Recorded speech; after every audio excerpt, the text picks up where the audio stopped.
दोस्तों नमस्कार।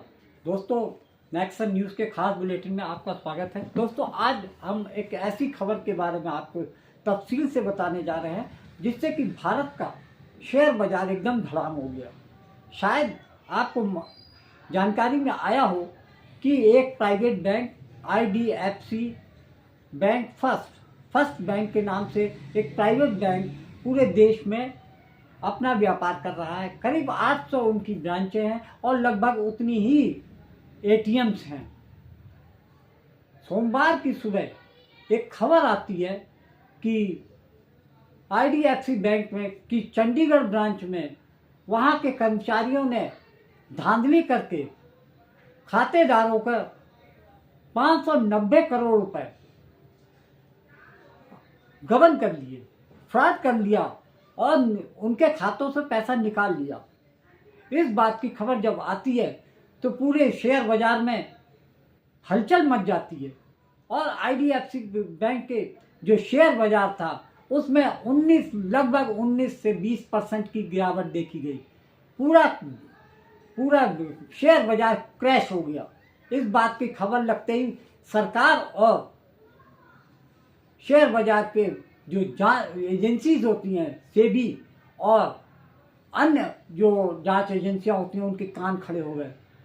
सबसे बड़ी दिलचस्प बात यह है कि हरियाणा सरकार के जो खाते होते हैं वो चंडीगढ़ की IDFC की ब्रांच में से संबंधित रखते हैं।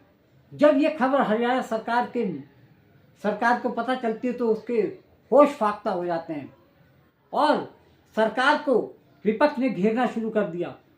विधानसभा के अंदर चीफ मिनिस्टर नायब सिंह सैनी को कांग्रेस ने घेरते हुए ये सवाल किए कि आखिर ऐसी क्या वजह थी कि आप सरकारी खजाने को, सरकारी जो डिपार्टमेंट के पैसे होते हैं वो आप सरकारी बैंकों में ना रखकर प्राइवेट बैंक में रखते हैं। इस पर नायब सिंह सैनी ने कहा कि मामला बहुत गंभीर है, इसके लिए जांच की जा रही है, लेकिन किसी को परेशान होने की जरूरत नहीं है।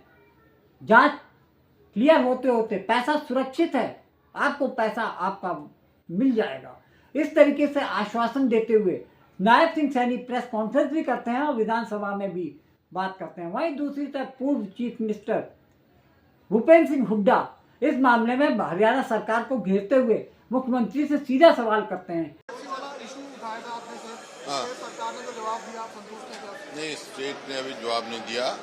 जो हम संतुष्ट नहीं हैं इनके जवाब से। ये कहा इन्वेस्टिगेशन करेंगे, जबकि बैंक बड़ी स्मार्टनेस दिखा रहा है, बहुत तेजी से चला। बैंक ने तो अपने 4 एम्प्लॉय भी सस्पेंड कर दिए, आगे भी उसके लिए करवा दिया। आप बाहर की एजेंसी से इन्वेस्टिगेशन भी ऑर्डर कर दी। लेकिन हरियाणा सरकार ने क्या किया है, जबकि वो कह रहे हैं भाई हमारे को पता था, तो अब तक क्या एक्शन लिया है, क्यों रिपोर्ट आई है, किसने है, क्योंकि ये तो बैंक की पहल पे रिपोर्ट आई है, तो इसका पूरा होना चाहिए और जो भी इसमें कसूरवार है उसको सजा मिलनी चाहिए। नहीं, FIR तो हो गई है। मैंने हाउस के अंदर पूरी डिटेल के अंदर बात रखी है कि जो IDFC फर्स्ट बैंक है उसके अंदर लेन देन में कुछ अनियमितताएं थी, क्योंकि विभागों द्वारा अलग अलग अपना पैसा बैंक में रखा जाता है और ये प्रथा आज से नहीं है, इनके समय में भी थी। ये कांग्रेस के समय में भी ये प्रथाएं थी कि किन बैंकों के अंदर रखा जाएगा, कौन कौन से बैंक पैन लिस्ट हैं, उन पैन लिस्ट के अंदर और जुड़ते रहते हैं, क्योंकि कोई नया बैंक आता है उसके अंदर जुड़ जाता है और देखते हैं।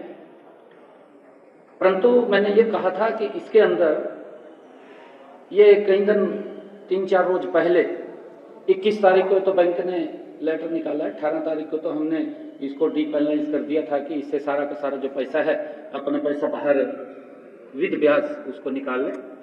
परंतु एक एक पैसा वो आएगा, वो कहीं जाएगा नहीं, हमने उसकी सुनिश्चितता की है। और कर्मचारी है बैंक का, उसने अगर कोई हरकत की है, जैसा बैंक ने कहा है कि हमने उसके खिलाफ कार्रवाई की है एक उच्च स्तरीय, क्योंकि इसके ऊपर हमने एंटी करप्शन ब्यूरो को दिया है, उसके अंदर कार्रवाई चल रही है और हमारा उसके ऊपर FIR भी दर्ज होगी है, वो जांच करके इसके ऊपर कार्रवाई करेगी। जहां जहां एक उच्च स्तरीय कमेटी वो भी बनेगी, इसके ऊपर सारा जांच करेगी। इसकी उच्च स्तरीय कमेटी ये देखेगी कि कहां किसकी गलती है। सरकार का जो ये पैसा है, क्योंकि गलती कहीं हुई है, बैंक ने की है, कहीं तो हुई है गलती, बैंक के कर्मचारी ने की है, किसी ने भी गलती की है, उसके खिलाफ सख्त से सख्त कार्रवाई होगी, कोई बख्शने का सवाल नहीं। हाय गाइस, मेरा नाम है साहिल खन्ना और आज की वीडियो शुरू करते हैं। सबसे पहले न्यूज है भाई IDFC फर्स्ट बैंक की। तो उनके शेयर्स 20% क्रैश होते हुए दिखाई दिए कल। रीजन क्या है कि भाई चंडीगढ़ ब्रांच के अंदर 590 करोड़ का एक फ्रॉड का डिस्क्लोजर निकाला है IDFC फर्स्ट बैंक ने, जहां पर हरियाणा गवर्नमेंट लिंक है। हरियाणा गवर्नमेंट के अकाउंट से 590 करोड़ रुपए गायब कर लिए गए। यहाँ पर कंपनी के अंदर कुछ एम्प्लॉयज थे जिन्होंने ये सारा का सारा काम किया है। अब इसके ऊपर पूरी इन्वेस्टिगेशन बैठी हुई है, देखा जा रहा है क्या हो रहा है क्या नहीं हो रहा। बट कहानी ये है कि भाई 590 करोड़ के फ्रॉड के ऊपर 20% शेयर्स गए, मतलब 14,400 करोड़ की कंपनी की मार्केट कैप जाती हुई दिखाई दी है। अब क्या ये जस्टिफाइड है? देखा जाए तो कंपनी ने पूरे इंडिया लेवल के ऊपर जो क्वार्टरली प्रॉफिट रिपोर्ट किया है, ये फ्रॉड उससे बड़ा है। अभी इनको ये पैसा देना पड़ेगा तो ये प्रॉफिट एक तरह से खा जाएगा। कंपनी का जो एनुअल प्रोजेक्टेड प्रॉफिट है फाइनेंशियल ईयर 26 का, उसका 22% है नंबर। अब ये खबर आने के बाद में जो हरियाणा गवर्नमेंट थी, उन्होंने अपने सारे अकाउंट्स को, सारे बिजनेस को IDFC फर्स्ट बैंक और AU स्मॉल फाइनेंस बैंक से खत्म कर दिया है। 4 एम्प्लॉइज थे जो कि अनऑथराइज एक्टिविटी कर रहे थे। पुलिस कंप्लेन भी करा दी है, फॉरेंसिक ऑडिट भी होना है। लेट्स सी क्या होता हुआ दिखाई देता है। बाकी RBI ने कंफर्म किया है ये कोई सिस्टमैटिक इशू नहीं है। इसका मतलब कोई बुरा प्लान बना के गिरोह लगा के काम नहीं किया गया। एक ब्रांच के अंदर 4 लोगों के मिलकर इतना बड़ा फ्रॉड किया है। अब सवाल ये है भाई, 590 करोड़ का गवर्नमेंट से फ्रॉड कर दिया 4 लोगों ने मिलके, 150 करोड़ आ गया सबके हाथ में। अगर देखा जाए तो ये बहुत बड़ा भाई फ्रॉड है अगर देखा जाए तो। बाकी मेरे हिसाब से IDFC बैंक वालों को पैसे तो देने ही पड़ेगी, क्योंकि इंटरनल इशू है। ये कोई बैंक बंद होने का नहीं है कि RBI की यहाँ पे गारंटी आ जाएगी 5 लाख रुपए वाली। हो सकता है जो बंदे हैं उनसे पैसा निकाला जा सके। लेट्स सी क्या होता है। बाकी RBI फाइनेंशियल ईयर 27 के अंदर 5 लाख करोड़ रुपए इंजेक्ट करते हुए दिखाई देंगे। इसका मतलब क्या है? 5 लाख करोड़ रुपए वो सर्कुलेशन के अंदर डालेंगे। ऐसा क्यों है? क्योंकि फाइनेंशियल ईयर 27 में ऐसा माना जा रहा है 40 लाख करोड़ के आसपास का डेट रेस किया जाएगा कॉर्पोरेट, सेंटर, स्टेट्स वगैरह वगैरह से। तो आप समझो डिमांड और सप्लाई वाला गेम है। अगर इतना ज्यादा मार्केट से लोन मांगा जाएगा तो क्या होगा? लोन महंगा हो जाएगा और मिलना मुश्किल हो जाएगा। तो उसको कंट्रोल करने के लिए 5 लाख करोड़ रुपए डाल रहे हैं। तो क्या 5 लाख करोड़ की लिक्विडिटी बहुत रहेगी? और क्या हम इंटरेस्ट रेट बढ़ते हुए देख सकते हैं फाइनेंशियल ईयर 27 पे? ये तो टाइम ही बताएगा। बाकी मैं वीडियो आगे पहले आपको याद दिलाना चाहूंगा, अपने लाइक का बटन नहीं दबाया, लाइक का बटन दबा दो, चैनल को सब्सक्राइब।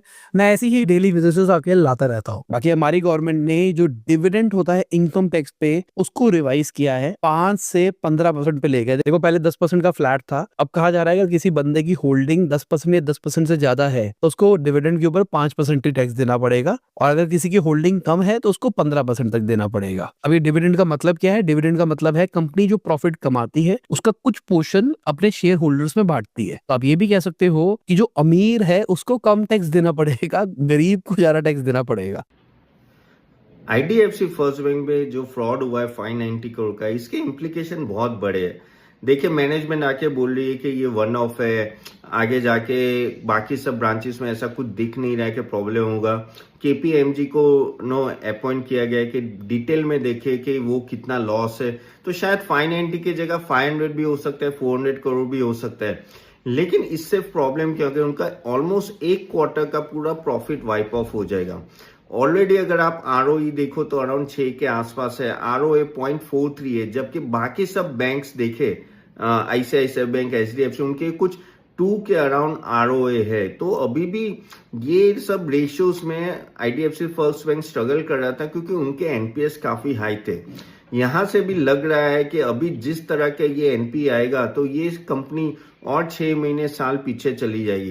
क्योंकि क्या होता है, एक तो मार्केट का कॉन्फिडेंस चला जाता है, ऊपर से आप परफॉर्म ऐसे भी अच्छा नहीं कर रहे थे काफी टाइम से।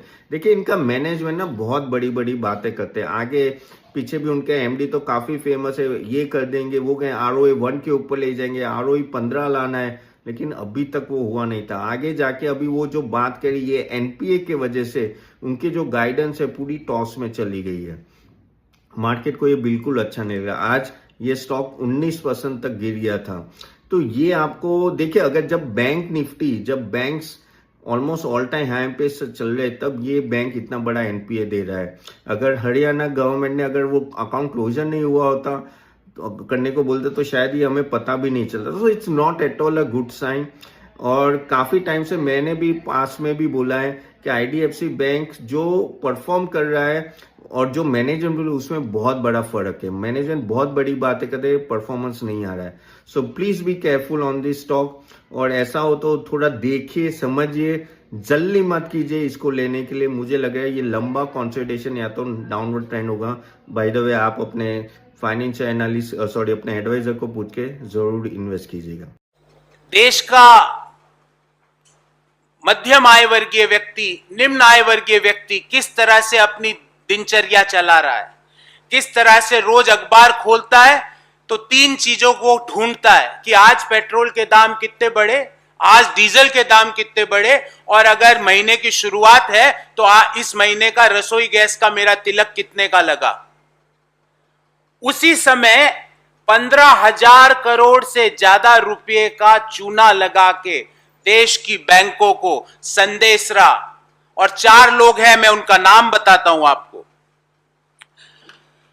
नितिन संदेशरा, चेतन संदेशरा, दीप्ति संदेशरा और हितेश कुमार नरेंद्र भाई पटेल, इन चारों ने 15,000 करोड़ रुपए का देश को चूना लगाया, देश की बैंकों का पैसा लिया 2017 अक्टूबर में। और ये क्रोनोलॉजी समझिए,